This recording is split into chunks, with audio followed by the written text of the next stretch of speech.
ప్రియమైన దేవుని పిల్లలారా, దేవుడిచ్చిన మానవ దేహం దేవుని ఇష్టాన్ని భూమి మీద నెరవేర్చటానికి మాత్రమే అని ఈ తరములో ఉన్న 650 కోట్ల మంది మనుష్యులు తెలుసుకోవటం వారికి మంచిది. 60 ఏళ్ల జీవితం కోసం ఆలోచించేవాళ్ళు అమాయకులు. జ్ఞానము లేక చచ్చిపోయే ముందు అన్ని సుఖాలు అనుభవించాలి అనుకునే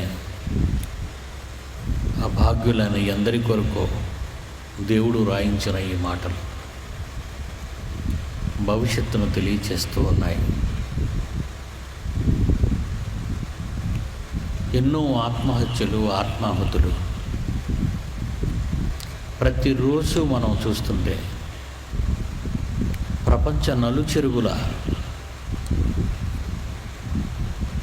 ఒక సెకనుకి ఒకడు చచ్చిపోతున్నట్టుగా అంచనాలు వేశారు. ఇలా ఎందుకు చేస్తున్నారు? ఎవరి కోసం చేస్తున్నారు? దేవుని పేరిట చచ్చేవాళ్ళు కొందరు, ఆ దేవుని పేరిట చంపేవాళ్ళు మరికొందరు.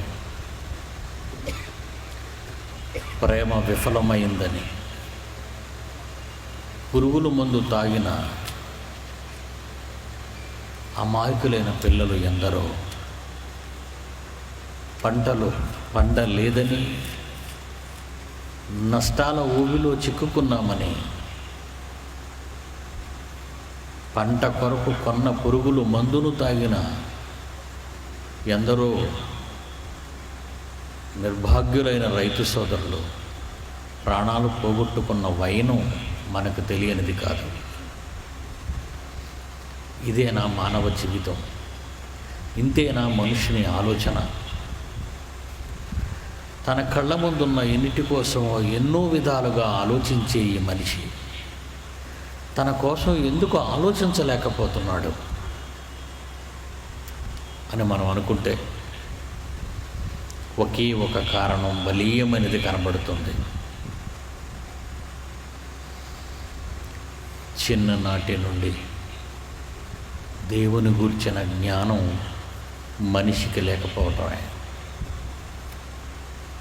ఏ పాఠశాలలో చూసినా, ఏ కళాశాల విశ్వవిద్యాలయాలలో చూసినా 60 ఏళ్ల బ్రతుకు కోసం బడికి వెళుతున్న వారే కనిపిస్తున్నారు. చిన్ననాటి నుండి భూ సంబంధమైన విద్యని అభ్యసించడం ప్రారంభించి కొంత వయస్సు వచ్చేసరికి ఉద్యోగస్తులై విశేషమైన ధనార్జనతో భూమి మీద సర్వసుఖాలు అనుభవించి తన తదనంతరము తన వారికి కొంత మిగిల్చి చావాలనుకున్న వారే అందరూ అని మనకు తెలుసు. కారణం దేవుని గురించిన జ్ఞానము ప్రపంచంలో మనుషులకు బడిపాఠాలలో మన ముందటి తరాలలో బుర్రున్న వాళ్ళు లేరు గనుక దేవుని గురించిన పాఠాలు పాఠ్యపుస్తకాలలో పెట్టలేదు. భవిష్యత్తు తెలియని వాళ్ళు ప్రియులారా, మానవ ఆకార నిర్మాణం గురించి మనం మాట్లాడాం. దేవుడు దేహాన్నిచ్చింది ఆయన కోసం, ఆయన పని కోసం. శరీరంలో పనికిరానిదంటూ ఏది ఆయనకు లేదు. నీ శరీరంలో ఆయనకు కావలసిన వాటిని నీ శరీరంలో ఆయన నిర్మించాడు. ఆయన పని కోసం కాళ్ళు తెగి, చేతులు తెగి, తలకాయి తెగి, మొండం తెగి, బాంబుతో మాంసపు ముద్దలు ముద్దలుగా గాలిలోకి విరజిమ్మి దయానీయ పరిస్థితి మనిషికి రాకుండా ఉండాలనే ఆయన మన శరీరంలో ఎన్నో అవయవాలను కలిగించాడు. ప్రతి అవయవానికి ఆయన పని ఉంది. ఆయన పని ఉంది. కొరింథీయులకు రాసిన మొదటి పత్రికలో 12వ అధ్యాయము 18వ వచనాన్ని చూడండి ప్రియులారా. కొరింథీయులకు రాసిన మొదటి పత్రిక 12వ అధ్యాయం 18వ వచనం. దేవుడు మనుష్యుల అవయవాలలో, మానవ శరీరంలోని అవయవాలలో ప్రతిదానిని తన చిత్త ప్రకారము శరీరములో ఉంచెను. మీ శరీరంలో ఉన్న అవయవాలన్నీ మీ ఇష్ట ప్రకారంగా లేవు, తెలుసు కదా. ఈ చేతులు ఇక్కడికి ఎందుకు వచ్చాయి? ఆ కాళ్ళు ఎందుకు క్రిందకు వెళ్ళాయి? వాటి క్రింద పాదాలు ఎందుకున్నాయి? ఆ పాదాలకు 5 వేళ్లుగా ఎందుకు విభజన జరిగింది? ఇదంతా ప్రపంచ మానవ శాస్త్ర ప్రపంచానికి తెలీదు. చిన్నమాట అండి ఇది. వాళ్ళకి తెలీదు అని అంటూ చిన్నమాట అనుకున్నారా? ఈ మాట నేను ఎన్నో సంవత్సరాలుగా చెబుతున్నాను. ప్రసంగి గ్రంథం 11వ అధ్యాయం 5వ వచనం చూడండి. దేవుడు రాయించిన మహాజ్ఞాన గ్రంథం అంటాను, అందుకే దీన్ని. ప్రసంగి గ్రంథం 11వ అధ్యాయము 5వ వచనం. గర్భవతి తన గర్భమందు ఎముకలు తన గర్భధారణ జరుగుతున్నప్పుడు, కడుపులో బిడ్డ ఉన్నప్పుడు ఆ బిడ్డలో ఎముకలు ఏ రీతిగా ఎదుగునది నీకు తెలియదు. ఒక 10 సంవత్సరాల క్రితం ఆర్థోపెడిక్ ప్రొఫెసర్, అంటే ఎముకల వైద్య నిపుణులు అంటారు వీళ్ళని, బోన్స్ స్పెషలిస్ట్ అంటాడు ఇంగ్లీష్లో. ఆర్థోపెడిక్ ప్రొఫెసర్ ఆయన. Is not only a doctor, is not only a specialist, ఆయన ఒక ప్రొఫెసర్. వేదిక మీదకి పిలిచాను, ఏ మాటనే అడిగాను. దేవుడు బైబిల్లో రాయించాడు, గర్భవతి గర్భంలో ఎముకలు ఏ రీతిగా బిడ్డకు ఎదుగుచున్నవో మనిషికి తెలీదు అన్నాడు. మరి మీరు ఒక ఆర్థోపెడిక్ ప్రొఫెసర్ కదా, మీకేమైనా ఆలోచన ఉందా అంటే నిజంగా మాకు తెలియదు అన్నాడు. వాట్ ఏ వండర్ఫుల్ బుక్ అంటే బైబిల్.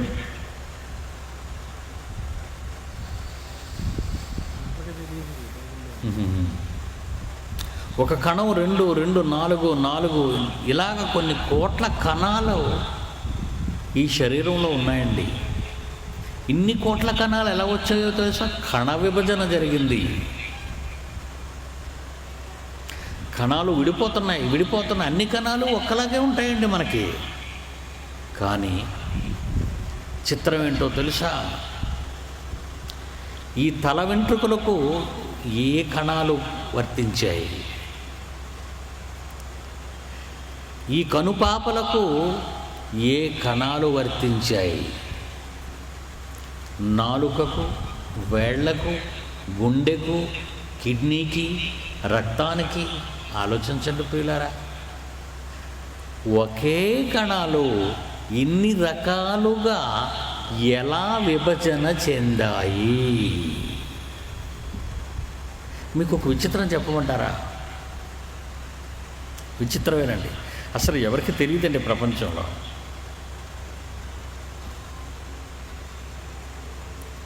ఐదు వేళ్ళు ఉంటాయి ప్రతి వాళ్ళకి, వాళ్ళ చేతుల్లో.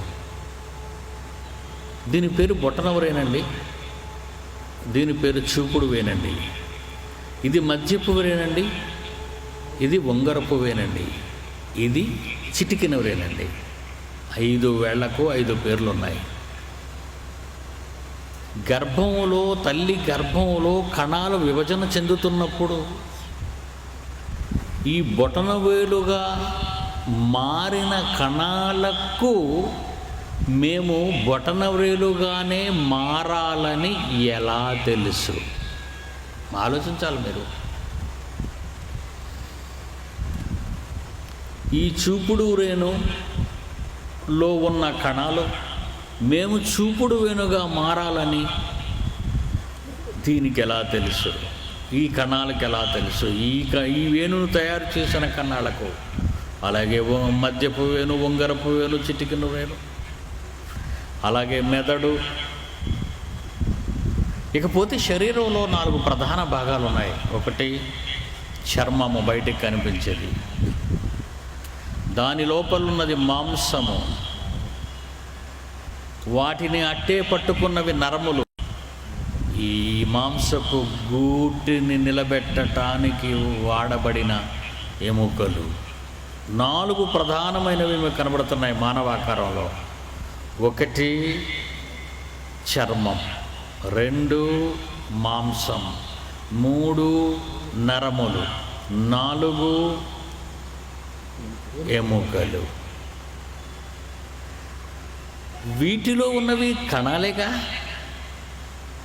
ఈ కణాలకు మాంసముగా మారాలని కొన్ని, నరములుగా మారాలని కొన్ని, చర్మముగా మారాలని మరికొన్ని, ఎముకలుగా మారాలని మిగిలినవన్నీ ఎలా అనుకున్నాయి? చూలాలి గర్భమందు ఎముకలు ఏ రీతిగా ఎదుగుచున్నవో అది నీకు తెలియదన్నాడు దేవుడు. కొరింథీయులకు రాసిన 12వ అధ్యాయంలో, కొరింథీయులకు రాసిన మొదటి పత్రిక 12వ అధ్యాయంలో 18వ వచనములో, దేవుడు అవయవములలో ప్రతి దానిని తన ఇష్ట ప్రకారము శరీరములో ఉంచాడు. యోబు గ్రంథము 10వ అధ్యాయము, క్రీస్తు పూర్వం 1400 సంవత్సరాల క్రితం రాయబడిన మాట ఇది. యోబు గ్రంథము 10వ అధ్యాయము 11. చర్మముతోనూ మాంసముతోనూ నీవు నన్ను కప్పితివి తండ్రి, ఎముకలతోనూ నరములతోనూ నన్ను బిగించావు నాయనా అంటున్నాడు. చూడండి, మరలా చర్మముతోనూ మాంసముతోనూ నన్ను కప్పితివి తండ్రి, ఎముకలతోనూ నరములతోనూ నువ్వు నన్ను సంధించితివయ్యా అన్నాడు. దేవుడు నియమించిన, నిర్మించిన, తన ఆలయముగా మలిచిన ఈ మానవ దేహాన్ని మారణాయుధాలుగా మారుస్తుంది ఈ సమాజం ఈరోజు. కాళ్ళు తెగి, చేతులు తెగి, రక్తము నేల కారి, మెదడు పగిలి, గుండె రగిలి ఎన్ని కనబడుతున్నాయండి ఈరోజు ప్రపంచంలో. ఎన్ని దారుణాలు! దేవుడు చేసిన అద్భుతమైన ఆకారాన్ని మనిషి తన దురాశ అవసరాలకు వాడుకుంటున్నాడు కదండి. ఎందుకు ఇది జరుగుతుంది? దీనికి గల కారణాలేంటి? దీనిని ఏ విధంగా నియంత్రించాలి అని ప్రపంచంలో ఏ దేశము ఆలోచించటం లేదండి. ఏ దేశం, ఈవెన్ ఇండియా కూడా ఆలోచించటం లేదండి. ఉగ్రవాదాన్ని అణిచేద్దామంటున్నారు, నక్సలిజాన్ని అణిచేద్దామంటున్నారు, ఫ్యాక్షనిజాన్ని అణిచేద్దామంటున్నారు. ఏది ఎక్కడ అణుస్తున్నారు? అమెరికా లాంటి అగ్రరాజ్యానికే బిన్ లాడెన్ అటాక్తో వణుకు పుడుతుందండి ఈరోజు. వీరు అణచగలరా? ఏమండి, అణచటం కాదండి తీసుకోవలసింది, ఆరంభం ఎక్కడ జరిగింది. ఆరంభంలో మొలకగా ఉన్నప్పుడే దాన్ని తెంచేస్తే మహావృక్షమైన తరువాత నరుకుదామనుకోవటం పొరపాటండి. మహావృక్షమైన తర్వాత వంచుదామనుకోవటం పొరపాటండి. దేవుని పిల్లలారా, దేవుడు చెప్పిన మహాజ్ఞానాన్ని రాత్రి విందామా? ఎవరైనా మాట వింటారా? ఈ సమాజం వింటాదా అండి? Always busy. అందరూ బిజీగా ఉన్నారండి. నా ఇంట్లో పేర్లేదుగా బాంబు అనుకుంటున్నారు. మనకెందుకులే, మన రాష్ట్రంలో లేదనుకుంటున్నారు. కానీ చాప కింద నీరులా ప్రపంచాన్ని ముట్టడించబోతుంది ఈ ఉగ్రవాదం.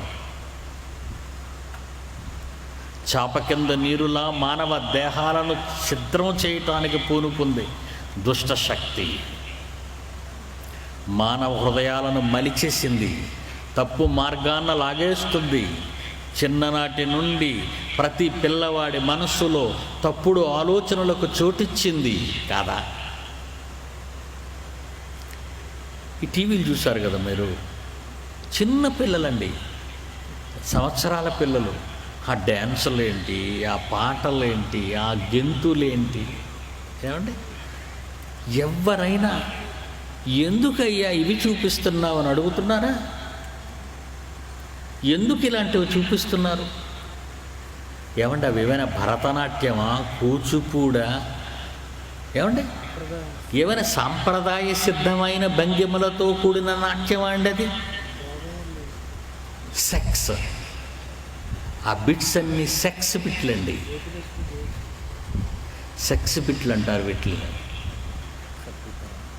అసభ్యకరమైన శరీర వస్త్రధారణతో అసభ్యకరమైన మానవ అవయవాలను బయట పెట్టుకునే దుస్తులను ధరించుకొని అసభ్యకరమైన భంగిమలతో చిన్న పిల్లలు మొదలుకొని పెద్దల వరకు కేవలము శరీరాన్ని ఆడించటమే కాదు, నోట పలికిన ప్రతి బూతు మాట ఇది తప్పు అని, ఇది ఆపేయండి అని ఎవరైనా అడగగలుగుతున్నారా? ఎవరండి నియంత్రించగలరు? ఎవరు దీనిని నియంత్రించగలరు? దేవాది దేవునికి పరిశుద్ధ నిలయంగా చేయబడిన ఈ చేతులు, కాళ్ళు, శరీరములోని ప్రతి అవయవాన్ని దేవుడు తన ఇష్ట ప్రకారంగా మన శరీరాల్లో పెడితే మన ఇష్ట ప్రకారంగా దేనికో వాడుతున్నాం కాదా? చెప్పండి, కాదా? దేనికో వాడేస్తున్నాం వాటిని. పిల్లాడు టీవీ ముందు కూర్చుంటే ఏమైపోతాడో అని భయపడవలసిన తల్లిదండ్రులు పిల్లని తయారు చేసి స్టూడియోలోకి తీసుకెళ్ళి డ్యాన్స్, బేబీ డ్యాన్స్లో అవకాశం ఇమ్మంటున్నారండి. ఎంత సిగ్గుకరం! ఏమండి, బడిలో పాఠాలు లేవండి ఇప్పుడు, ఛానల్లో పోటీలు, లిటిల్ ఛాంప్స్ అట, ఏమండి, ఓల్డ్ ఛాంప్స్ అట, మిడిల్ ఛాంప్స్ అట. ఆహా, ప్రతిరోజు కదండి ఇవి. ఎంత దారుణం అండి ఇవి, ఎంత ఘోరం అండి. కోట్ల రూపాయలతో ఛానల్స్ పెట్టుకొని ప్రజల మనసులను పాడు చేస్తూ చిన్ననాటి నుండి ముసలి వాళ్ళ వరకు దారుణమైనటువంటి దృశ్యాలను చూపించి తప్పుదారిన నడిపిస్తున్నప్పుడు బెటర్ సొసైటీ అనే పేరు పెట్టుకున్న వాడికి బుద్ధుందా? లేదే. ప్రతి వాడికి టీవీ అంటే పిచ్చికింది. మామూలు పిచ్చి కాదు, ఇది మద పిచ్చి, మామూలు పిచ్చి కాదు. దేవుని పిల్లలారా, ఈ సమాజం ఇక నిద్రపోతుంది, వాడు పట్టించుకోవటం లేదిక. ఈ సమాజం పట్టించుకోదు. టీవీ పిచ్చోళ్ళుగా మారిపోయారు వీళ్ళంతా, సెక్స్ పిచ్చోళ్ళుగా మారిపోయారు వీళ్ళంతా. అర్ధరాత్రి మసాలాల కోసం ఎదురు చూస్తున్నారు, పళ్ళు ఊడిపోయి కళ్ళు కనబడని ముసలి వాళ్ళు కాదా? అర్ధరాత్రి దాటిన తర్వాత సినిమాలు తీరు వేరు, అర్ధరాత్రి దాటిన తర్వాత వచ్చే పాటల తీరు వేరు, అర్ధరాత్రి దాటిన తర్వాత వచ్చే సన్నివేశాలే వేరు. ఆహా, సమాజం ఎంత భయంకరమైన పరిస్థితికి వెళ్ళిపోయిందండి. పవిత్రమైన దేహాన్నిచ్చి ప్రతి అవయవాన్ని తన ఇష్ట ప్రకారంగా చేసిన కన్న తండ్రికి ఈ దేహాన్ని ఎలా అర్పించగలిగావు? ఆయన పుట్టించిన ఒక పువ్వు అతని మొహాన్ని కొట్టాలనుకుంటున్నావా? భక్తికి పరమార్థం. ఆయన కాయించిన ఒక చెట్టుకు కాయలోని ఒక కాయని అతని ముఖానికి విసిరేద్దాం అనుకుంటున్నావా? భక్తి పరమార్థం. ఎవడండి చెబుతున్నాడు భక్తి పరమార్థాన్ని? నీకు కలిగినది, నీకు మిగిలినది ఏదో ఒకటి తీసుకెళ్ళి నువ్వు నమ్ముకున్న దేవుడిని పడేస్తున్నావే, అది భక్తి అనుకుంటున్నావా బిడ్డ? అది భక్తి కాదు, నీలోని రక్తికి పరాకాష్ట. ఎందరో మోసగాళ్ళు ఉన్నారు ఈ సమాజంలో. వస్త్రధారణలో మోసం, వేషంలో మోసం, మాటలలో మోసం, ప్రతి దానిలో మోసంతో సమాజాన్ని మోసగిస్తున్నారు వాళ్ళు. వాళ్ళని ఏం చేయగలుగుతుంది ప్రభుత్వం? వాళ్ళని పట్టి బంధించగలుగుతుంది చట్టం? ఏమీ చేయలేకపోతున్నారు. ఎప్పుడండి ఫ్యాక్షనిజాన్ని అణచగలరు? ఎప్పుడండి నక్సలిజాన్ని అణచగలరు?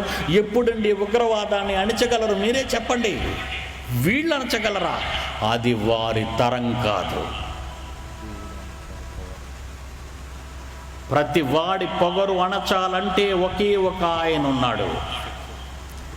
ఆయన పేరు శిక్షకుడు, ప్రేమామయుడు, దయామయుడు, కరుణామయుడు అంటున్నారు క్రైస్తవులు. జాగ్రత్త.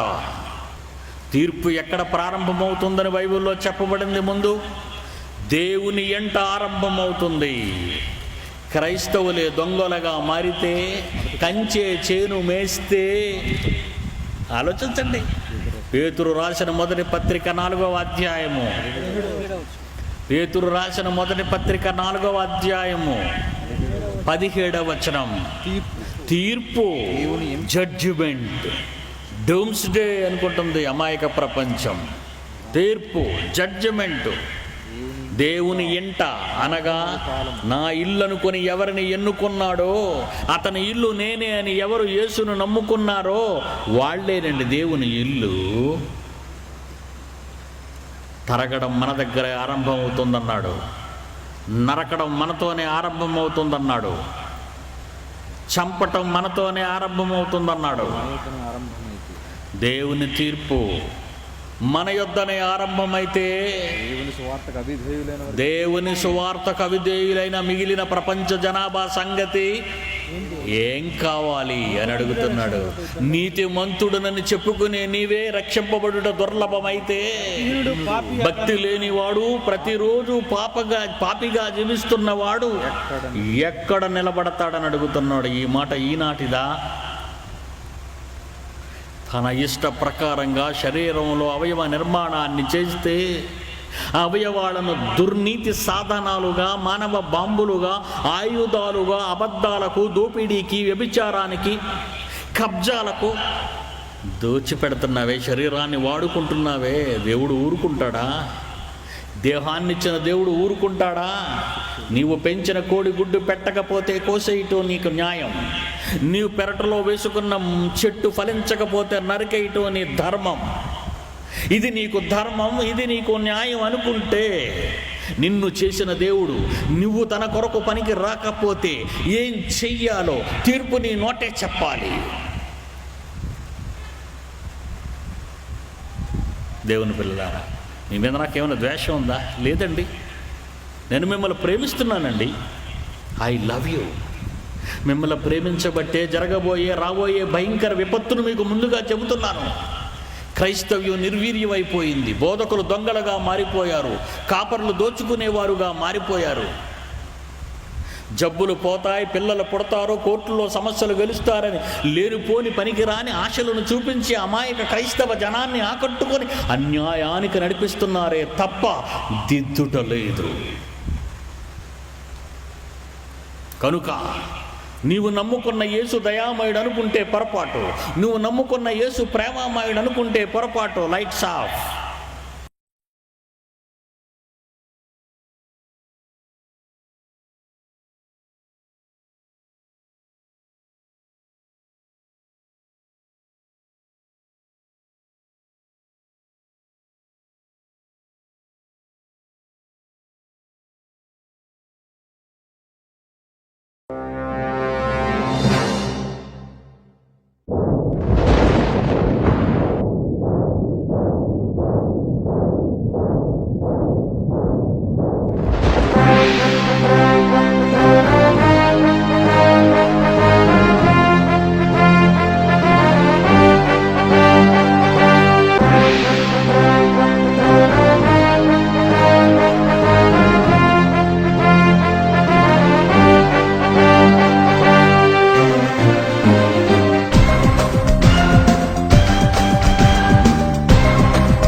వస్తున్నాడు. రక్షకుడే శిక్షకుడై వస్తున్నాడు. దయచూపే దేవుడే దహించుటకు నిలుచున్నాడు. దయచూపే దేవుడే దహించుటకు నిలుచున్నాడు. ప్రేమను పగగా చూపించి ఆరని అగ్నిని నీపై కురిపించి, ప్రేమను పగగా చూపించి ఆరని అగ్నిని నీపై కురిపించి, తరతరాలుగా తరగని శిక్షకు తరలిస్తున్నాడు. తరతరాలుగా తరగని శిక్షకు తరలిస్తున్నాడు. రక్షకుడే శిక్షకుడై వస్తున్నాడు. రక్షకుడే శిక్షకుడై వస్తున్నాడు.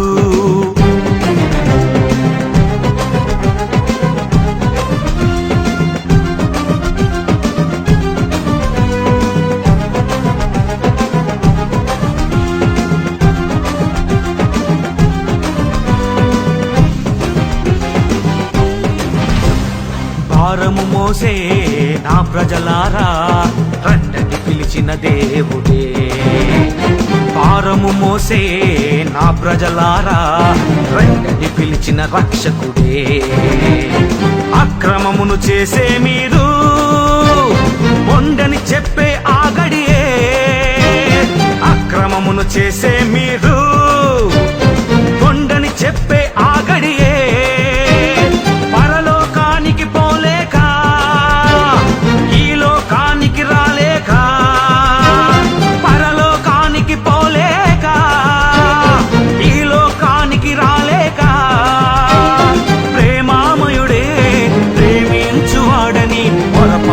పడుచున్నావా?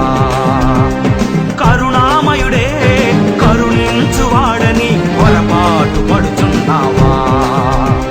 పాతాళానికి పోవాలి, అగ్నికి ఆహుతి కావాలి. పాతాళానికి పోవాలి, అగ్నికి ఆహుతి కావాలి. రక్షకుడే శిక్షకుడై వస్తున్నాడు. రక్షకుడే శిక్షకుడై వస్తున్నాడు.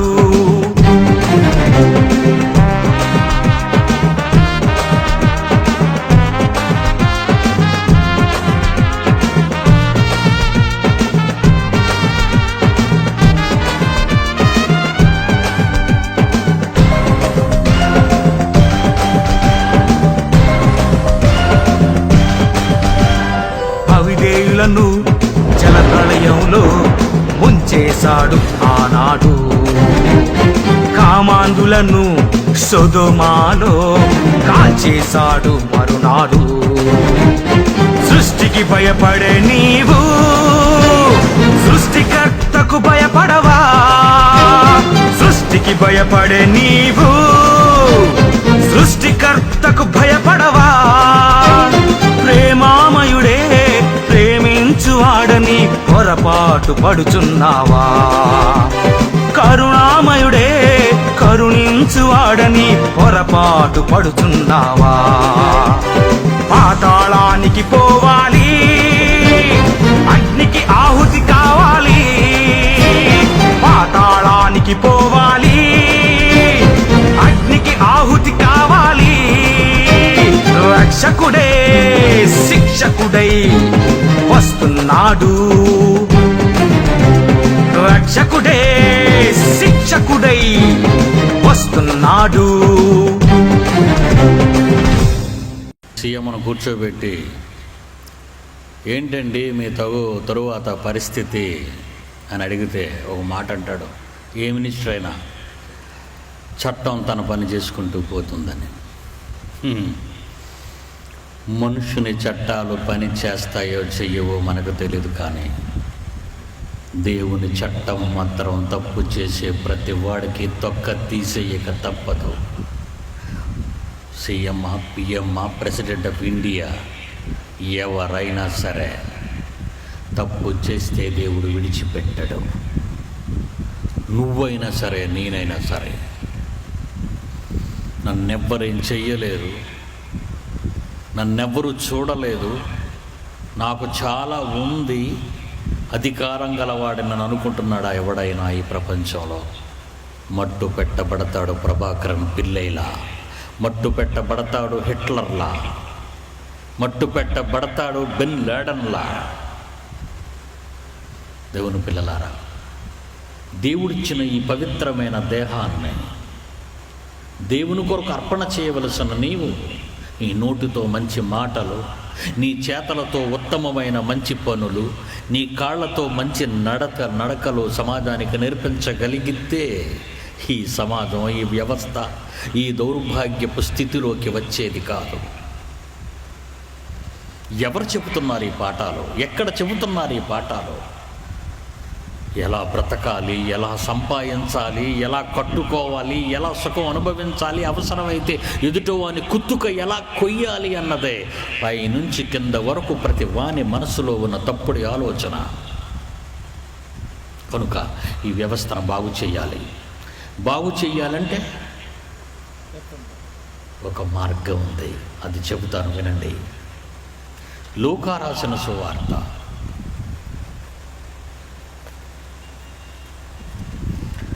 1వ అధ్యాయము 41వ వచనం చూడండి ప్రియులారా.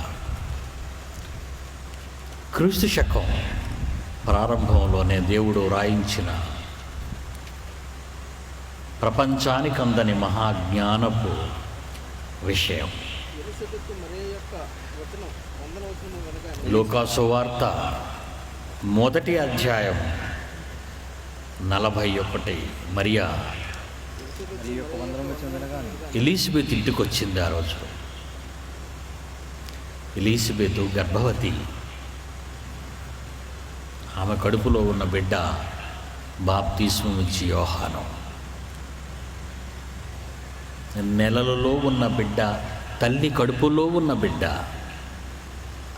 మరియ వందన వచనము వినగానే ఎలిజబెత్ గర్భములో ఉన్న బాప్తిస్మమిచ్చి యోహాను అనే శిశువు గంతులు వేసెను. అంటే వినికిడికి మార్పుకి ప్రారంభం గర్భంలోనే అని దేవుడు చెప్పాడు. తరువాత శాస్త్రం చెప్పింది, నిన్నగాక మొన్న, నీ కడుపులో ఉన్న బిడ్డను ఎటువైపు మళ్ళిస్తావో ఒక్కసారి నువ్వు ఆలోచించుకోవాలి. బయట శబ్దం ఏం జరుగుతుందో, బయట పరిస్థితులు ఏం వినబడుతున్నాయో, నిమ్మళంగా నిశ్శబ్దంగా తల్లి గర్భంలో నిద్రపోతున్న బిడ్డ వింటుందంటే నమ్ముతారా మీరు? నమ్మి తీరాలి. ఈ శాస్త్రం ఒప్పుకుని తీరింది. నేను ఈ ప్రసంగాలు చేయడం ప్రారంభించిన తరువాత అనేక మంది పిల్లలు, అనేక మంది కుమార్తెలు గర్భవతులుగా ఉన్నప్పుడు నా మాటల క్యాసెట్స్, ఆ రోజుల్లో క్యాసెట్స్ కదా, ఈ వీడియోలు అవి లేవు. ఈ క్యాసెట్స్, చిన్న క్యాసెట్స్, చిన్న టేప్ రికార్డర్, ఆ టేప్ రికార్డు నుంచి వచ్చే పదాలు, మాటలు తను వింటూ తన గర్భంలో ఉన్న బిడ్డ వినేటట్టుగా తన పొట్ట మీద పెట్టుకొని వినిపించిన వారి ఎందరో నాకు తెలుసు.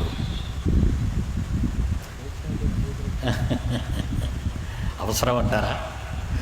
నీ గర్భంలో బిడ్డున్నప్పుడు మోసపూరితమైన మాటలు మాట్లాడుతున్నావా? నీ గర్భంలో బిడ్డున్నప్పుడు దోపిడీని గురించిన సంగతులు మాట్లాడుతున్నావా? నీ గర్భంలో బిడ్డున్నప్పుడు అక్రమాల గురించి మాట్లాడుతున్నావా? అదే వింటున్నాడు నీ కడుపులో ఉన్న బిడ్డ. 1975లో విప్లవానికి నాంది పలికిన ప్రభాకరన్ పిల్లయ్య వాడి కొడుకు చార్లెస్ యాంటోనీ అదే విన్నాడు. వాడు తండ్రి పట్టిన మార్గాన్నే వాడు విడవకుండా తండ్రి వెంట నడిచాడు. పెద్ద మీసాలు పెంచాడు. తండ్రిలా పెద్ద పులి పక్కన చిన్న పులి, కుమారుని పులిగా నిలబడ్డాడు. ఈ ఇద్దరిని ఒకేసారి ఇప్పుడే చూపించాం మీకు. తండ్రి శవం, కుమారుని శవం. ఏం విన్నాడు? తండ్రి చేపట్టిన విప్లవం, ఏమిన్నాడు? తండ్రి చంపుతున్న అమాయకుల జీవితాలలో ప్రవహిస్తున్న రక్తం. ఎందరి తల్లులు ఉసురు పోసుకున్నాడు ఈ ప్రభాకరన్ పిల్లై. ఎందరి బ్రతుకులను మార్చివేశాడు ఈ ప్రభాకరన్ పిల్లై. వాడి కుటుంబం అంతా సర్వనాశనం అయిపోయింది. ఏమి నేర్పించావు నీ బిడ్డకు? మంచి మాటలా? మరియ రాగానే వందనం తల్లి అని ఎలిజబెత్కు చెబితే ఆ వందన వచనాన్ని ఎలిజబెత్ స్వీకరించిందనుకుంటే మంచిదే. కానీ ఆమె గర్భంలో ఉన్న యోహాననే పసికందు కూడా విని ఏం చేశాడట? గంతులు వేశాడట. ప్రియమైన దేవుని పిల్లలైన క్రైస్తవ సోదర సోదరీమణులారా, గర్భవతులుగా ఉన్న మీరు ఏనాడైనా దేవుని మాటలు కడుపులోని బిడ్డకు వినిపించాలని ప్రయత్నించారా? ఇది తెలియక ఊరుకున్నారా?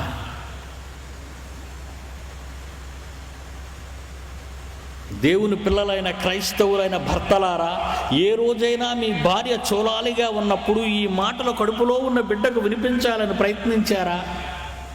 లేదా అన్నిటినీ మరిచి అందరిలా నామకార్థ వేషధారణ క్రైస్తవుల్లా బ్రతికారా? అక్కడ ఆరంభం కావాలి. సమాజం మార్పు రావాలి అంటే తల్లి గర్భంతో ప్రారంభం కావాలన్నాడు దేవుడు. మహా చదువులు చదవాలంటే ప్రాథమిక విద్యను ముందు నేర్చుకోవాలన్నది విద్య.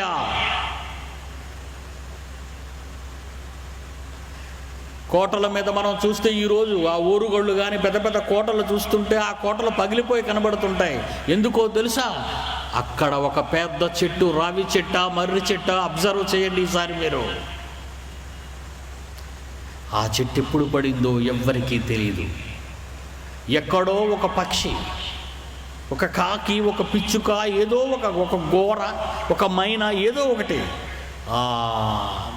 ఆ పండు తిన్నది. ఎర్రగా కనిపించిన మర్రి పండు తీయగా ఉంటుందని తెలుసు దానికి. ఆ లోపల గింజలను మింగిన అది జీర్ణించుకుపోయిన ఆ గింజలను ఎక్కడికో వెళ్ళి ఎవరి అంతస్తుల భవనం మీదో, ఇప్పటికీ మీకు తెలుసు, మీ కళ్ళకు కనిపిస్తుంటాయి ఇలాంటి దృశ్యాలు. ఎవరో అంతస్తుల భవనాలలోనో లేదా కోట గోడల మీదో అవి విడిచిపెడతాయి బహిర్భూమిని. ఆ విత్తనం అక్కడ పడి కంటికి కనబడని తల వెంట్రుక వాసిలో ఒక చిన్న వేరు తన్నుకుంటుంది. అది సమాజానికి కనిపించదు. అలా చూస్తూ ఉంటే ఒక చిన్న మొలక అవుతుంది, ఆ మొలక మొక్క అవుతుంది, ఆ మొక్క చెట్టు అవుతుంది, ఆ చెట్టు మహావృక్షం అవుతుంది. ఎక్కడ పడిందో ఆ కోట గోడను నడిమికి బద్దలు చేస్తుంది. నక్సలిజం, ఉగ్రవాదం, ఫ్యాక్షనిజం, మనుషులను హత్య చేసి భయంకర దారుణమైన ఈ ఘోరాలు, నేరాలు సమాజంలో ఎక్కడ ఎవరిలో పడ్డాయో మొదట గుర్తించవలసినది తల్లి, తండ్రి. తల్లిదండ్రులు చేసిన తప్పులే ఈ సమాజానికి శాపంగా మారాయి. ఒక తల్లి తన బిడ్డ అందంగా కనిపించాలని స్కిన్ టైట్ ప్యాంట్లు, స్కిన్ టైట్ బాడీ మీద గౌన్లు వేస్తుంటే, వయసు వచ్చిన బిడ్డ స్కిన్ టైట్ బట్టలు వేసుకొని రోడ్డు మీద నడుస్తుంటే, దేవుడు కలిగించిన పవిత్రమైన అవయవాలు మనుషులను ఆకర్షించేవిగా కదులుతుంటే ఏ పిల్లవాడు చూసి ఊరుకుంటాడు? ఏ ముసలివాడు చూసి ఇది తప్పని కళ్ళు మూసుకోగలడు? మీరే చెప్పండి. మొహాల మీద యాసిడ్ పోస్తున్నారు, అర్ధాంతరంగా పసిబిడ్డలను ఎత్తుకుపోతున్నారు, కిడ్నాప్ చేస్తున్నారు, అవసరానికి లొంగకపోతే చంపేస్తున్నారు, అనేక మందిని రేప్ చేస్తున్నారు, అవసరం తీరిన తర్వాత చంపి పడేస్తున్నారు. సమాజంలో జరుగుతున్న ఈ ఘోరాలకు ఎవరు కారణం? మీరే చెప్పండి. ఒక తండ్రి తన తల్లి, తన బిడ్డ అందంగా ఉండాలని ఒంటి నిండా గుడ్డలు కప్పాలే కానీ శరీరంలోని ప్రతి అవయవము కనిపించాలని దుర్మార్గులు బజారులో తయారు చేసిన వ్యాపారవేత్తలు, వాడు ధనార్జనే ధ్యేయంగా పెట్టుకొని రకరకాలైన ఫ్యాషన్స్ తయారు చేసి ఆ బట్టలు ఆడవాళ్ల మీద ధరింప చేస్తే, ఆ బట్టలలో నుండి విలువైన వారి అవయవాలు కనబడుతుంటే ఏ మనిషి ఊరుకోగలడు? మీరు చెప్పండి. కుక్క ముందు మాంసము వేసి రావద్దు అంటే అది ఊరుకుంటుందా? క్రూర మృగం ముందు నువ్వు కనబడుతూ రావద్దు అంటే అది ఆగిపోతుందా? అదే ఈ మానవ సమాజానికి పట్టిన దౌర్భాగ్య స్థితి. దీనికి సంబంధించిన అనేక పాపాలను నేర్పే పాఠశాలలుగా సినిమాలు తయారయ్యాయని మీరు ఒప్పుకోక తప్పదు. ఒక నటి ఎలా ఒళ్ళు బయట పెట్టుకుని డ్యాన్స్ వేస్తుందో, ఒక నటుడు ఎలా తన ఒళ్ళును బయట పెట్టుకుని అసహ్యంగా డ్యాన్స్ వేస్తున్నాడో గుర్తుంచుకున్న ఈ చిన్ని వయసులోని బిడ్డ తన మనస్సులో ఏమైపోతుందో ఎవరైనా ఆలోచించారా? సమాజాన్ని పాడు చేసేవాళ్లే వీళ్ళంతా. నిన్ను, నన్ను, నీ కుటుంబాన్ని, నా కుటుంబాన్ని సర్వనాశనం చేసేది వీళ్ళే. ఆలోచించండి. నాకు వాళ్ళ మీద కోపం లేదు. సమాజం చెడిపోతుంది. అలా చెడిపోవడానికి కారణం తల్లి, తండ్రి. ఈ ప్రపంచాన్ని ప్రశ్నిస్తే ఏముంటుందో తెలుసా? తల్లికి మొదటి స్థానం. తల్లి, తండ్రి, గురువు. ఏమి నేర్పిందండి? తల్లిని ప్రథమ స్థానంలో ఉంచింది, ద్వితీయ స్థానంలో తండ్రిని ఉంచింది, తృతీయ స్థానంలో గురువును ఉంచింది. మరి దేవుడు అక్కడ ఉన్నాడు.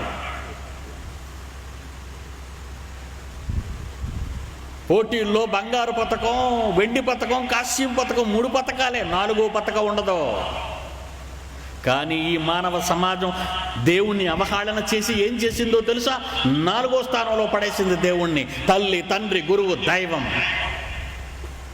చాలా తప్ప మాట. దైవం, తండ్రి, తల్లి, గురువు చివరన పడాయి. దేవుడు, తండ్రి, అమ్మ, ఆ తర్వాతే గురువు. తిరగేసింది అట్టు. ఇలా అట్టులు తిరగబడితే, నీవు నేర్చుకునే పాఠాలే తలక్రిందులైతే ఈ సమాజాన్ని ఎవరండి బాగు చేస్తారు? బాగు చేయటానికే వచ్చాము ఈ సమాజానికి. ప్రపంచానికి పాఠాలు నేర్పించటానికే Bible Open University India International పుట్టిందని మరలా మీకు జ్ఞాపకం చేస్తున్నాను. చిన్ననాటి నుండి కడుపులో బిడ్డ ఉండగానే తల్లి ఈ మంచి మాటలను తను జీర్ణించుకుంటూ తన బిడ్డకు పంపించాలి సంకేతాలన్నిటినీ. మరో వచనం, అలా నువ్వు పంపించగలిగితే కీర్తనల గ్రంథము 127వ అధ్యాయము, కీర్తనల గ్రంథము 127వ అధ్యాయము 3వ వచనం నుండి 5వ వచనం వరకు చూడండి. దేవుడు రాయించిన మాట. పిల్లలు మీకిచ్చే దేవుని సొత్తు అంటున్నాడు చూడండి. ఓ తల్లి, ఓ తండ్రి, బిడ్డలను దేవుడు తన సొత్తుగా మీకిచ్చాడంటున్నాడు చూడండి.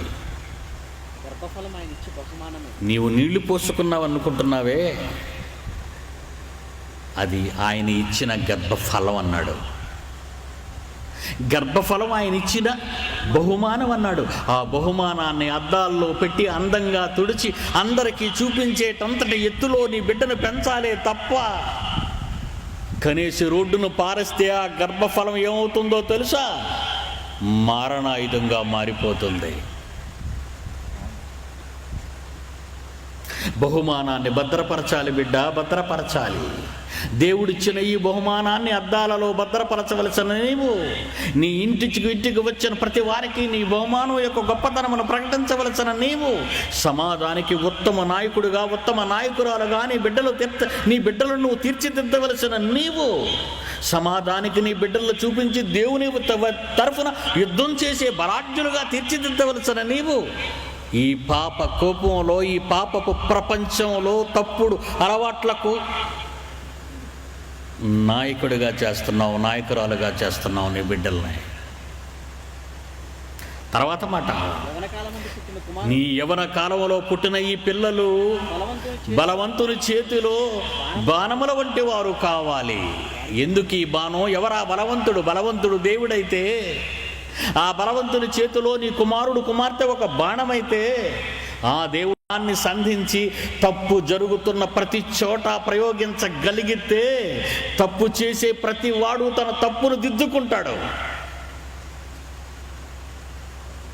దేవుని అంబులో నీ కుమారుని పెంచి, నీ కుమార్తెను పెంచి ఒక ఉత్తమ కుమారునిగా, ఉత్తమ కుమార్తెగా నువ్వు చిన్ననాటి నుండి తీర్చిదిద్దితే ఆ బాణాన్ని దేవునికిచ్చి, తండ్రి ఇదిగో నీవు నాకు ఇచ్చిన బహుమానాన్ని నేను ఎంత చక్కగా అంబుగా మార్చాను, దీనిని నీ అంబుల పొదిలో నింపుకొని ప్రపంచంలోని అజ్ఞానంపై, ప్రపంచంలో ఉన్న పాపంపై, ప్రపంచంలో ఉన్న ఉగ్రవాదంపై, ప్రపంచంలో ఉన్న నక్సలిజం ఫ్యాక్షనిజాలపై ఇదిగో ఈ బాణాన్ని సంధించు తండ్రి అని ఒకనాడు 1949 నవంబర్ 20న నా కన్న తల్లి నాకు జన్మనిచ్చి నా తల్లిదండ్రులు ఈ బాణాన్ని నా తండ్రి అంబుల పొదిలో ఉంచారు గనుకనే ఈరోజు ప్రపంచానికి పిడి సుందర్రావు పదునైన అంబుగా మిగిలాడు. ప్రతి తల్లి, ప్రతి తండ్రి తన బిడ్డను అలాగే పెంచగలిగితే సమాజంలో పాపం ఎక్కడుంటుందో చెప్పండి. మరో మంచి మాట చదువుతారు కానీ యెషయా గ్రంథము 49వ అధ్యాయము 2వ వచనం చూడండి ప్రియులారా. యెషయా గ్రంథము 49వ అధ్యాయము 2వ వచనం. నా నోరు వాడిగల ఖడ్గముగా దేవుడు చేసి ఉన్నాడు, తన చేతి నీడలో నన్ను దాచి ఉన్నాడు, నన్ను మెరుగు పెట్టిన అంబుగా చేసి తన అంబుల పొదులో మూసిపెట్టి ఉన్నాడు. నీ గురించి చెబుతున్నాడు దేవుడు. ఓ తల్లి, ఓ తండ్రి, నీవు కనిన నీ బిడ్డను పదునైన అంబుగా చేసి నీకు జన్మనిచ్చిన నీ కన్న తండ్రి, లోకానికి పంపిన పరమాత్ముడైన ఆ తండ్రి, అతని ఇష్టాన్ని నువ్వు నెరవేర్చాలంటే, ఈ ఆత్మహుతులు ఆగాలి అంటే, ఆత్మరక్షకులుగా నీ కుమారుని, నీ కుమార్తెను ఒక అంబుగా పదును పెట్టి బలవంతుడైన నీ తండ్రి అంబుల పొదులోనికి ఇస్తే ఇమ్మని ఆయన అడుగుతున్నట్టుగా కనపడుతుంది, వచ్చినట్టుగా కనబడుతుంది. చూడండి మరలా పాదం. నా నోరు వాడిగల ఖడ్గముగా దేవుడు చేసి ఉన్నాడు, తన చేతి నీడలో నన్ను దాచి ఉన్నాడు, నన్ను మెరుగు పెట్టిన అంబుగా చేసి తన అంబుల పొదిలో మూసిపెట్టి ఉన్నాడు. క్రైస్తవ జనాంగమా, సంఘాలని, సంస్థలని, ఫెలోషిప్పులని, తప్పుడు బోధలని, రకరకాల మాయలలో మునిగిపోయిన క్రైస్తవ దేవుని పిల్లలారా, మీరే కంచే చేను మేస్తే భూమిని తలక్రిందులు చేయవలసిన మీరే, వ్యవస్థను మార్చవలసిన మీరే వ్యవస్థలో తారుమారై వెళ్ళేటండి క్రైస్తవులు. కోట్ల రూపాయలండి బాబు, అమెరికా నుంచి బాగా వచ్చి పడిపోతుంది వీళ్ళకి అంటున్నారండి ప్రపంచం అంతా. మీకు తెలుసా? ఆ మాటలు వింటుంటే అన్నం తినబుద్ధి కావటం లేదండి, నిద్ర పట్టడం లేదండి నాకు. ఎక్కడికైనా వెళ్ళి విశాఖపట్నంలో ఏమండి ఇల్లు ఇవ్వండి అంటే, మీరు ఎవరంటే క్రైస్తవులు అనగా, మీ క్రైస్తవులకి ఇల్లు ఇవ్వండి బాబు అంటున్నారు. ఏ అర్ధరాత్రి అపరాత్రి అనక ఎవరిని పడుకోనియకుండా పిచ్చి కేకలు వేసి ఏం మాట్లాడాలో తెలియక మా దేవుళ్ళను, మా దేవతలను అసభ్యకరంగా మాట్లాడుతున్న మీకెందుకు ఇల్లు ఇవ్వాలి? ఎంత దారుణం అండి. మంచి చేసుకోవలసిన సోదర సోదరీమణులందరికీ విరోధులై వాళ్ళకి మీరేం మంచి చెప్పగలరు చెప్పండి? వాళ్ళ దేవుళ్ళతో మీకేం పని? వాళ్ళ దేవతలతో మీకేం పని? ఒక మంచిని చెప్పాలనుకున్నప్పుడు దేవుడు నీకు చెప్పిన మంచిని చెప్పు. అదేనా సోదరులు మార్చే విధానం? అదేనా నువ్వు చెప్పవలసిన మాటలు? వ్యవస్థ సర్వనాశనం అయిపోతుంటే నీ కేకలు మార్చగలవా? నీ అరుపులు మార్చగలవా? నీ గోలు మార్చగలదా? నీ అల్లరి మార్చగలదా?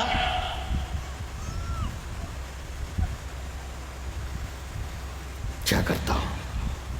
క్రైస్తవ్యం దెబ్బతిందండి. అందుకేనండి ఈ బాధ అంతా.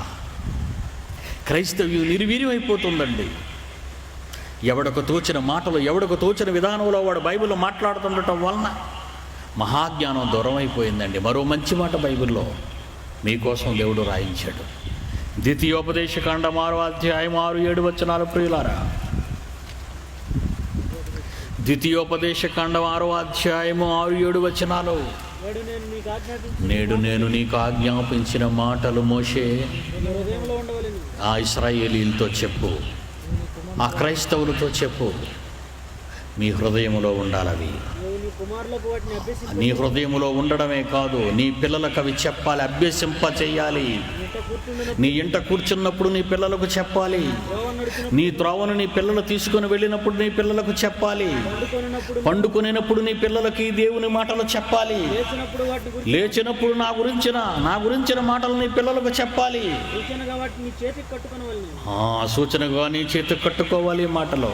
కన్నుల నడుమ బాసి నీ కన్నుల నడుము బాసికాలుగా నా మాటలు ఉండాలి.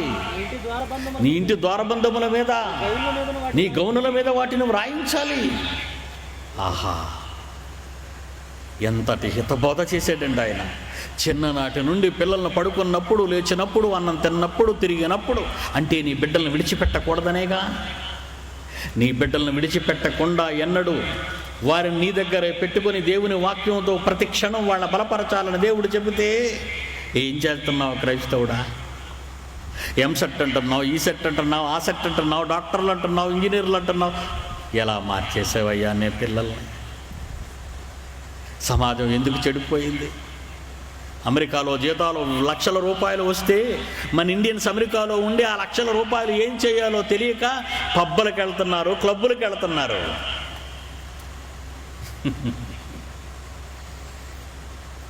ఎన్నడూ చూడనంత డబ్బు కళ్ళకు కనబడగానే పిల్లలు ఏమవుతారు చెప్పండి? అవసరమా డబ్బు సంపాదించటం? అది క్రూర మృగం అర్రా. అది డబ్బుని ఏమనుకుంటున్నారు మీరు? క్రూర మృగం అది. అది ఎవరి దగ్గర ఉందో వాళ్ళకి ప్రమాదం. ఒకరి కలిమి విస్తరించడం తన జీవానికి మూలం కాదన్నాడు యేసుక్రీస్తు. అది అర్థమైందా? అది అన్యాయపు సిరి అన్నాడు దేవుడు దానిని. అది ఉంటే నువ్వు చెడిపోతావు. ఎవడు ఇద్దరు యజమానులకు దాసుడిగా ఉండనేరడం. ఒకటి దేవుడు, రెండు సిరి. ఏది కావాలి?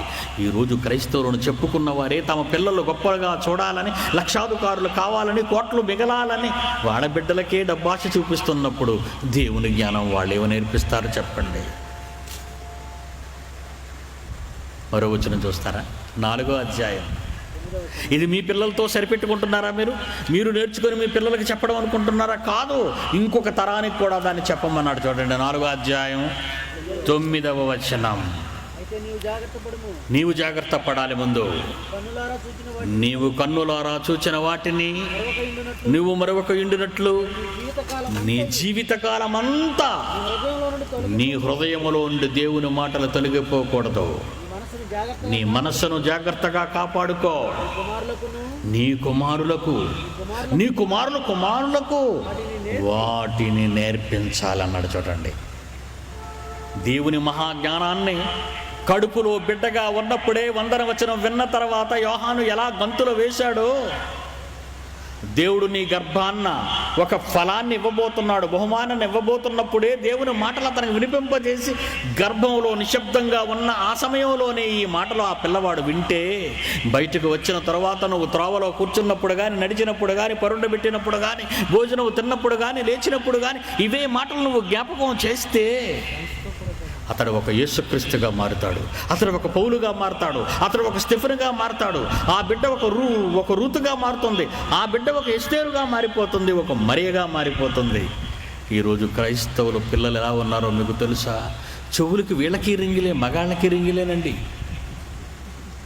4 రింగులు. ఆ పాశ్చాత్య దేశాల్లోని ఆ దొంగ క్రైస్తవులు చూస్తుంటే ఐబ్రోస్ మీద రింగులు, నాలుక మీద రింగులు, పెదవుల మీద రింగులు, ముక్కుకు నత్తులు. అబ్బాబ్బాబ్బాబ్బా, ఎక్కడ రంధ్రం పెడితే అక్కడ రంధ్రం పెట్టేస్తున్నారు అవయవానికి. రంధ్రాలు పెట్టుకోవడానికి అవయవాలు ఇచ్చాడా బిడ్డ? మనిషిని మార్చడానికి నీకు అవయవాలను ఇచ్చాడా? దేవుడిచ్చిన ఈ ఆకారాన్ని మీ ముందు కూర్చుండబెట్టి దేవుని కొరకు ఎలా వినియోగిస్తున్నానో మీరు చూస్తున్నారు. ఈ వేదిక మీద కూర్చున్న నా పిల్లలందరినీ కూడా అలాగే తయారు చేశాను. నా వలే నా పిల్లలు కావాలి. నశించిపోతున్న ఈ సమాజాన్ని కాపాడాలి. అవసరమైతే యేసుక్రీస్తుల తమ రక్తవిచ్చైన వ్యవస్థను పరిశుద్ధపరచాలి. యేసుక్రీస్తు అన్న మాటలు మీకు తెలుసు. పరిచారము చేయించుకున్నటకు నేను రాలేదు, పరిచారము చేయుటకు, అనేకులకు క్రైదనవగా నా ప్రాణాన్ని ఇవ్వటానికి నేను వచ్చానన్నాడు యేసుక్రీస్తు. క్రైస్తవుని చెప్పుకునే మనము, క్రీస్తును ధరించుకున్నామనుకునే మనము ఎవరి కొరకు మన దేహాన్ని ఇవ్వగలుగుతున్నాం చెప్పండి?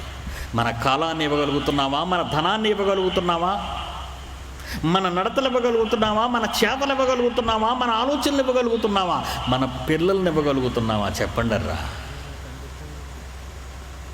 చిన్ననాడు యేసును అడిగితే నా తండ్రి పనుల మీద ఉండవలనని నీ వెరుగవా తల్లి అన్నాడండి. ఆయన వయసు 12 ఏళ్ళు.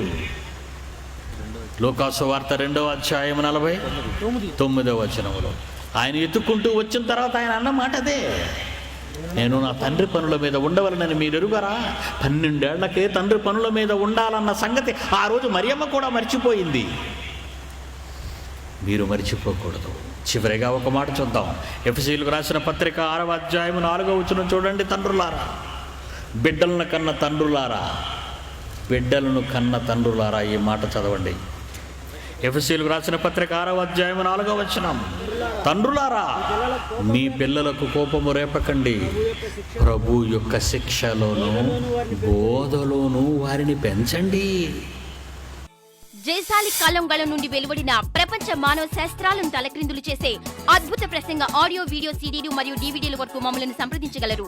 నలుదిక్కుల రహస్యాలను బైబిలు వాస్తవాలతో మేళవించి ప్రపంచ ప్రజలకు తెలియని ఎన్నో రహస్యాలను ఛేదిస్తూ ప్రపంచ మనుష్యులను జ్ఞానవంతులు చెయ్యాలన్న ఉద్దేశంతో శ్రీ జయశాలి పీడి సుందర్రావు గారు ప్రారంభించిన అత్యున్నతమైన వెబ్ ఛానలే BOUI యూట్యూబ్ ఛానల్.